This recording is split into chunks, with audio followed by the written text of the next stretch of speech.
For today's video, maaga nga pala akong gumising at pagkatapos naghilamos na nga pala ako.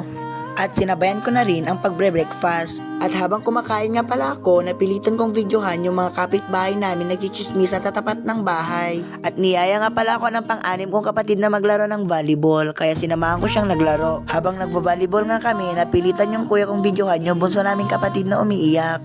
Hindi nga ako nakatiis, nilapitan ko yung mga kapitbahay naming chismosa.